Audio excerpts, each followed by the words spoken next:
Ili mmesikia taarifa ambayo ilitangulia kuelezwa na katibu wetu wa mambo ya nje Dr. Nasra kuhusiana na jambo hili na pia taarifa ya kiongozi wa chama, na kabla ya hapo naamini kwamba mlipitia taarifa iliyotolewa na chama chetu kuhusiana na hili. Kwa nini tumeamua kuitisha tena kuwaita kuzungumza na nyinyi katika hili?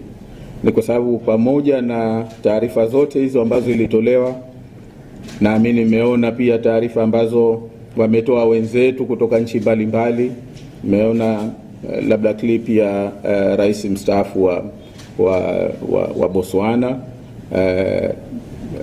kama jinsi alivyoeleza tukio lenyewe lilivyotokea, kaeleza kwa ufasaha kabisa na masikitiko yake na alivyofadhaishwa na jinsi ambavyo hakutegemea kwamba jambo la namna ile lingeweza kutokea kwa watu na katika nchi ya Angola. Sasa sisi pia tumeona kwamba na hapa kwetu watu mbalimbali wameendelea kulipotosha jambo hili pamoja na taarifa hii kuwa ya wazi, na ililotufadhaisha zaidi na ambalo linanifanya na mimi nisimame hapa baada ya viongozi wenzangu hao kulieleza ni upotoshaji huu kufanywa na viongozi waandamizi wa Chama cha Mapinduzi, na hasa mtu ambaye hukumtarajia kama makamu mwenyekiti bara wa Chama cha Mapinduzi Bwana Stephen Wasira, na pia naibu katibu wa habari na uenezi wa kule Zanzibar ndugu Hamisi Mbeto.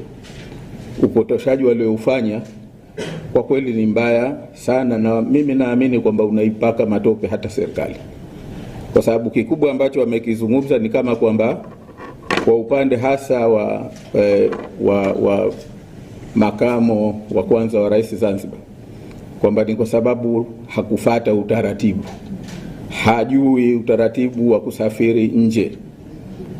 Sasa wao inawezekana mawazo yao hizi ni siasa, nasema za kichokora kabisa kwa kweli, kwa sababu katika hali ya kawaida wao wanaona kama hili linamhusu mtu binafsi, lakini wamesahau kwamba wao ni viongozi wa chama ambacho kinasimamia serikali zote mbili, na ina maana haya wanayoyazungumza mtu anaweza kutokana na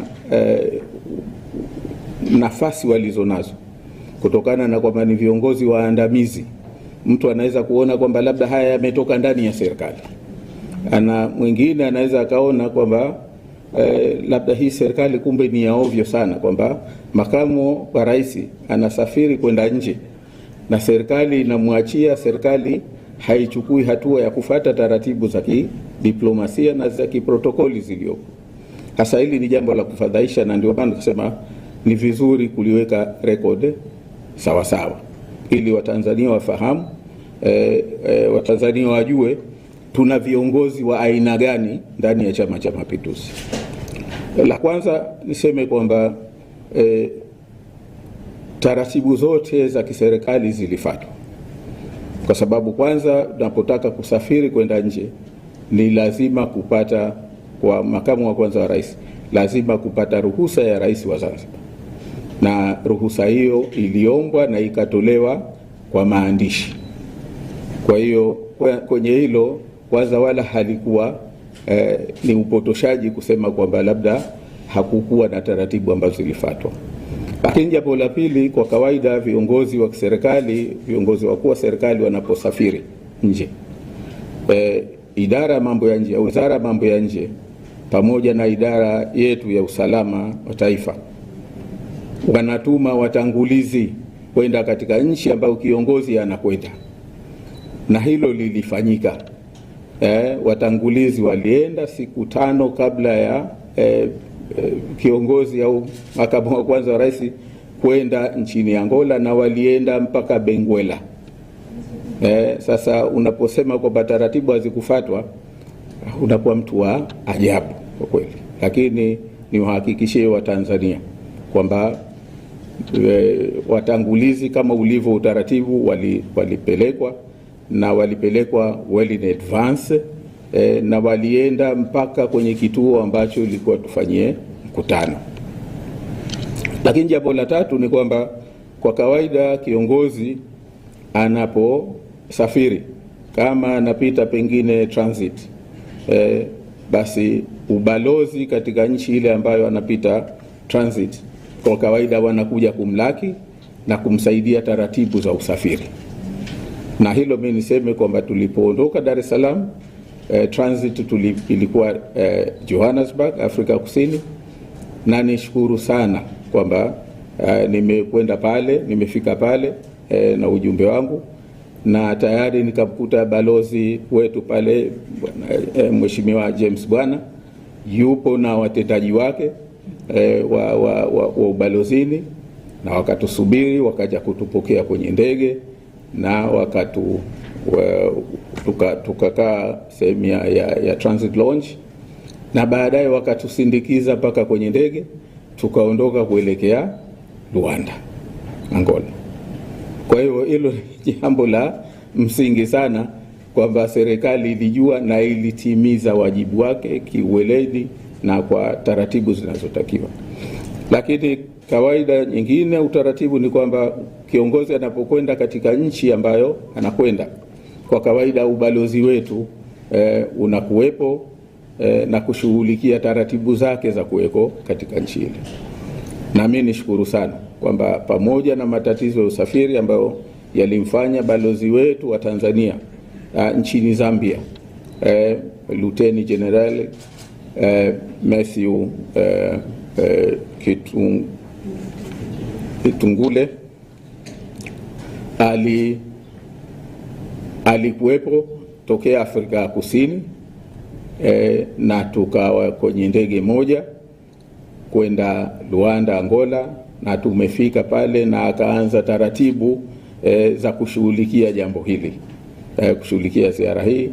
Na bahati nzuri nchini Angola tuna mwenzetu Mtanzania ambaye yuko miaka mingi, alienda tokea kwa taratibu za kiserikali, Bwana Mzirai, na ambaye kuna wakati alikuwa ni balozi wa heshima, na tumemkuta pale na yeye amekuja kutupokea. Au alikuwepo uwanja wa ndege, kwa kawaida huwa anaruhusiwa kuingia ndani, siku ile hakuruhusiwa. Ni kwa sababu gani? Wanajua wenyewe serikali ya Angola. Kwa hivyo mimi ninachosema ni kwamba taratibu zote zinazostahiki zilifuatwa.